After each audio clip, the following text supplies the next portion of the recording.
might I take this opportunity. So I believe that Fairytopia Mermaidia is the most popular out of the Fairytopia trilogy, and I am not going to deny that at any point. So today what I'm going to be doing is making our villainous super macy Fungus Maximus. Hello gorgeous people. So the process starts as usual, sketching, familiarizing, getting to know the dimensions of the face, the body, and the attire, of course. First steps first, wire armature.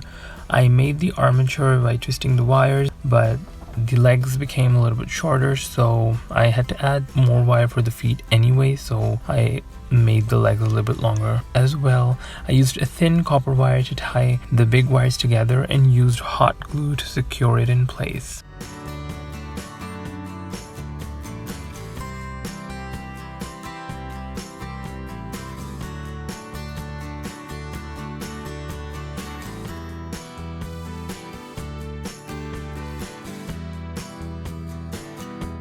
This is the pose that I decided for Fungus, him holding the immunity berry, and then I loosely shaped the armature just like that.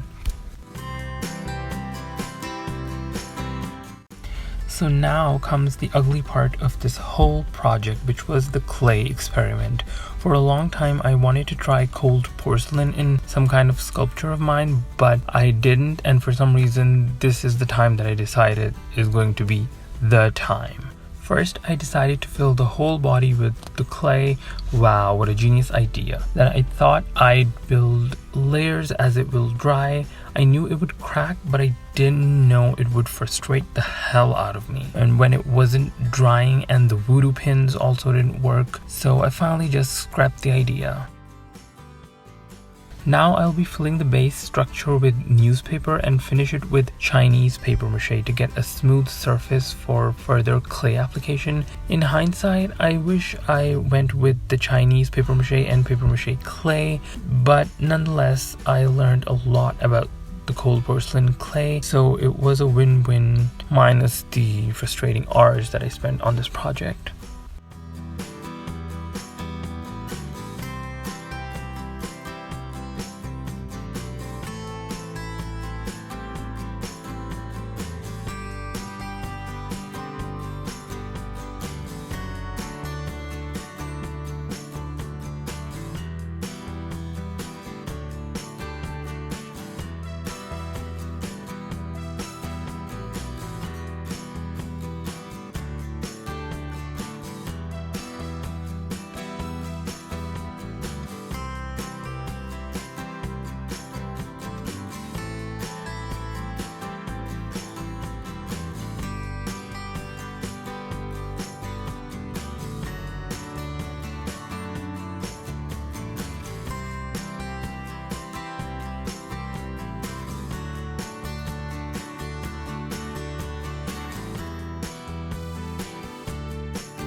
Okay, look at Fungus's butt. It wasn't intentional at all, but he looks like he got a great Brazilian lift.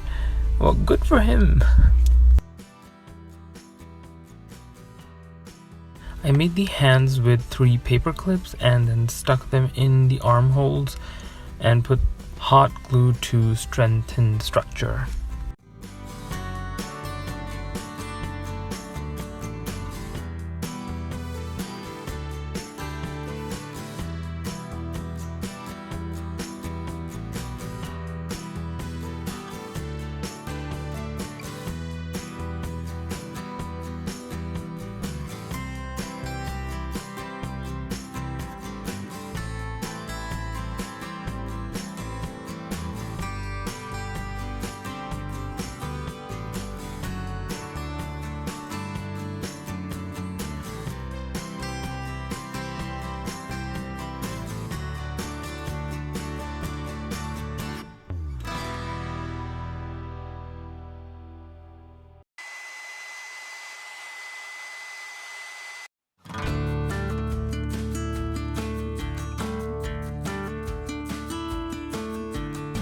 Now the sculpting part. So I've never made an actual face in sculpture form, and I had sculpture in my foundation year, but it was pretty basic, so this is actually my first time ever sculpting a face out of clay. So cold porcelain, when made brilliantly, works wonderful. In my learning, thinner or semi-thinner layers can crack more compared to a little bit of a generous application, but note that it is applied on top of paper mache in my case. Even though the paper mache was dried out, still I believe the clay made it a little bit damp, and so two different mediums were drying on their own pace, shrinking at the same time, and that could be the reason the cold porcelain cracked. The face worked out wonderfully for me. I used a good batch of clay and used regular cold cream to shape it in the way that I wanted to, and it was working perfectly. I just had to see how it would dry and if it would crack, but it cracked so little that it wasn't even a big deal for me. The big deal was the body, and I was literally on the verge of throwing this whole project in trash, but I held my composure and told myself that I've been working so hard, so I cannot just give up, and I'm so glad that I didn't.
I filled the cracks as I went, but in the end the body still had some cracks left, and I wasn't going to abandon the project, so I was like, I'll just live with it, because most cracks were on places that were going to be under costumes, so I was totally okay with that. The shoes I made with the foamy clay, and as always they turned out great.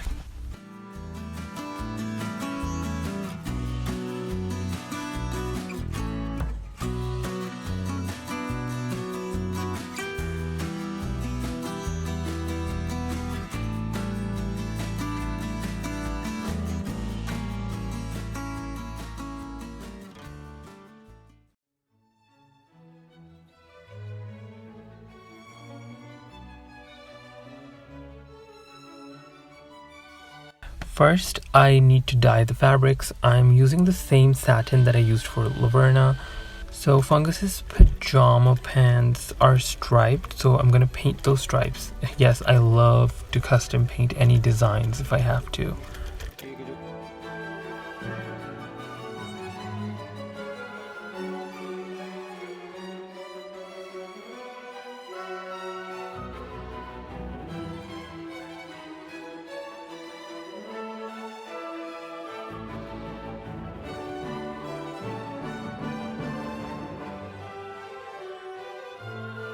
So I didn't have the exact shade of purple for his shirt, and the satin wasn't dyeing to the exact shade, so I had this tool which was a perfect match, so I'll be layering this over the satin.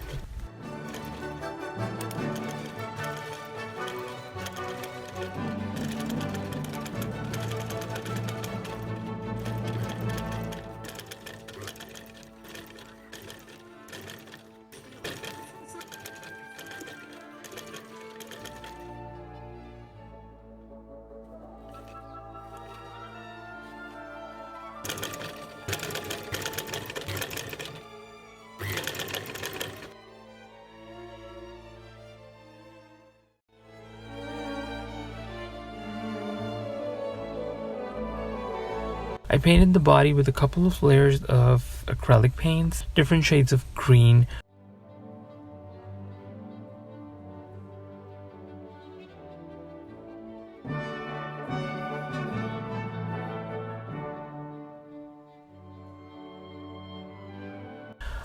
I couldn't put the shirt on with the hands, so sadly I had to remove the hands and also cut the shirt from the middle so that I can place the shirt on it easily.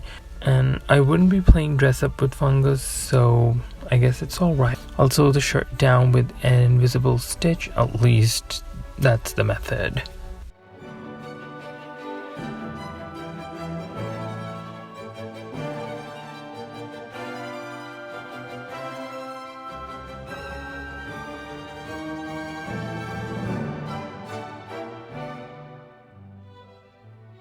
There was a lot of painting in this project. I haven't done something like this in a long while, but it was fun. I went with multiple layers for his face details, like those boils sort of thingies. I did about 4 to 5 layers of varying color, so it's a little bit more dimensional.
And I love the immunity berries, so I made that from the foamy clay and then painted it with acrylics.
This project took so long to finish and it was packed with frustration stops in the middle, but I'm so glad that I didn't just give up, which would have been an easier route, but instead I learned a lot, and hopefully you enjoyed watching the process and the end result. Share your thoughts in the comments and also what characters you would like to see in doll figure form. Thank you so much for watching, and I'll catch up with you in my next one. Peace.